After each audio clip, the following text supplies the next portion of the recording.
고려 말 조선 초의 학자이자 정치가로 조선 개국의 1등 공신이었던 정도전. 정도전은 조선 건국을 추진하는 동시에 백성들의 수건 사업인 전제 개혁을 시작했는데요.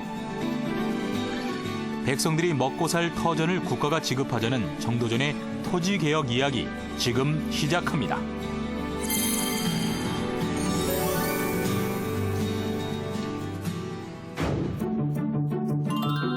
고려 말 사전의 폐단이 심화되고 농민들의 생활이 피폐해지면서 정도전은 백성들의 생활 안정을 보장하고 문란해진 토지 제도를 해결하기 위해 사전 혁파를 주장하며 정전제를 추진하게 되는데요.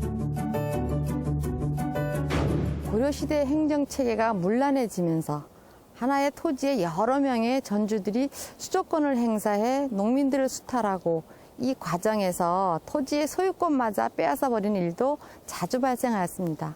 검문 세가들이 농지 수탈과 토지 변병을 확대하면서 신진 관료들은 수조지를 지급받지 못했고 국가 재정도 크게 부족하였습니다.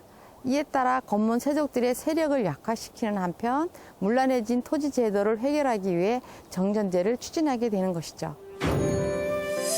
정전제는 고대 중국의 토지 제도로 한자로 우물 정자 모양으로 토지의 한 구역을 9등분해 8가구에게 주위 한 구획씩을 경작하게 하고 중앙의 한 구획을 공동으로 경작하게 하는 것이었는데요.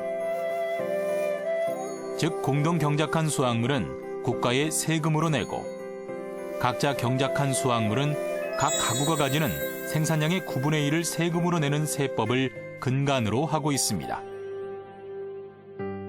하지만 우리나라의 경우 산이 많고 평평한 곳이 많지 않아 중국처럼 정전제를 시행하기는 어려웠는데요. 그래서 주장한 것이 백성의 수대로 땅을 배분하는 계민수전이었습니다.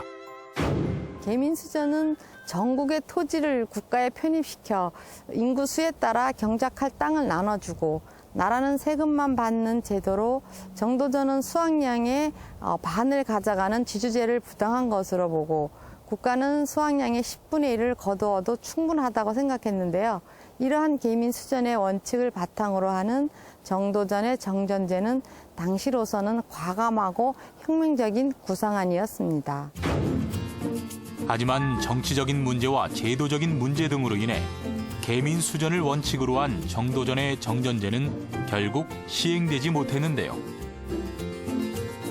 대신 벼슬에 따라 토지의 세금을 거둘 수 있는 권리인 수조권을 지급받는 제도인 과전법으로 실시되게 됩니다. 과전법은 고려시대 전시가와 마찬가지로 농민에게 세금을 거둘 수 있는 권리인 수조권을 국가기관이나 관리 등에게 직역에 따라 나누어주는 수조권 분급 제도를 근간으로 하였는데요.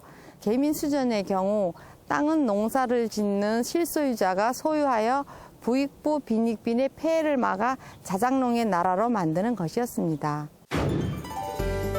다만 농민이 수조권자에게 수확량의 50%를 내던 병작 반수제를 금지하고 노는 현미 30말, 밭은 잡곡 30말을 최고 한도로 해서 수확량의 10분의 1만 전조로 받을 수 있게 했는데요. 아울러 수조권을 빙자해 농민의 농지를 빼앗지 못하도록 규정해서 농민의 권리에 대한 보호책을 강화했습니다.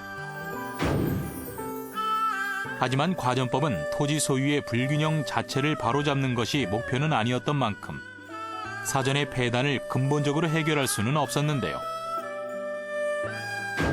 토지 소유의 불균형 자체를 개혁하려는 것이 아니라 수조권 분급 제도를 정비해 새로운 경제 질서를 확립하고 국가 재정을 확충하기 위한 목적에서 시행되었는데요. 따라서 농민의 부담이 줄어들기도 했지만 결국 수조권자와 농민에게 과도하게 수취하는 문제는 끊이지 않았고 과전이 세습되고 개국 후 공신이 증가하면서 수조지가 부족해지는 문제가 발생합니다. 민생 안정을 위한 최우선 과제로 토지 개혁을 내세웠던 정도전. 비록 계민수전을 원칙으로 한 정도전의 정전제는 실행되지 못했지만 그 속에 담겨있는 백성들을 위한 개혁의 의지는 오래도록 기억될 것입니다.